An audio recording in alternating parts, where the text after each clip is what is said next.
Umesh Chandra Ratha Sundargarh RN division Sundargarh general secretary मोर बर्तमान सुविधा गवर्नमेंट कौन प्रकार जिन फाइनाल करना बर्तमान आम दाबी करुचु जे आमर प्रथम है आमर पेंशन द्वितीय पुराना पेंशन ओल्ड पेंशन आमर 2000 पीरियड रेगुलर पर्यंत आमर ग्रेच्युटी आ सहित छुट्टी छुट्टी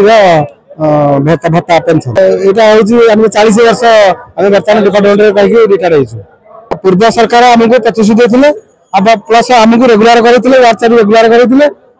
बर्तमान आम जो बेनिफिट पाया कथा से बेनिफिट आम ये सरकार अमल रिटायर हेल्ले बेनिफिट आम पाइपारना तेणु आम सरकार दाबी रखुचु जे आमको आमर न्याय दाबी आमको संपूर्ण भाव दि जाऊ मुख्यमंत्री जब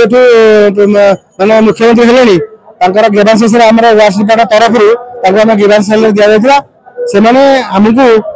से फाइल की तला लेवल को पठेले से आमको गोटे लिखिक देले जे आपनकर कोर्ट अमक समक चलुची तेणु आम बर्तमान आप कौन कथा विचार को नहीं पार्नु तेणु बर्तमान तो कोर्ट सब प्रकार फाइनाल हो सारे सुप्रीम कोर्ट भी ऑर्डर दे सारे हाइकोर्ट भी देती तेणु सरकार आम कहीं मुझे श्री बेणुधर दास डीएलआर आमर पीडब्ल्यूडी स्टाफ आमर कहवा कथा सुप्रीम कोर्ट समस्त किसी ऑर्डर देला सरकार कहीं सी ऑर्डर टाक मानु ना तार माने सरकार पाखे सुप्रीम कोर्ट कौन से अधिकार ना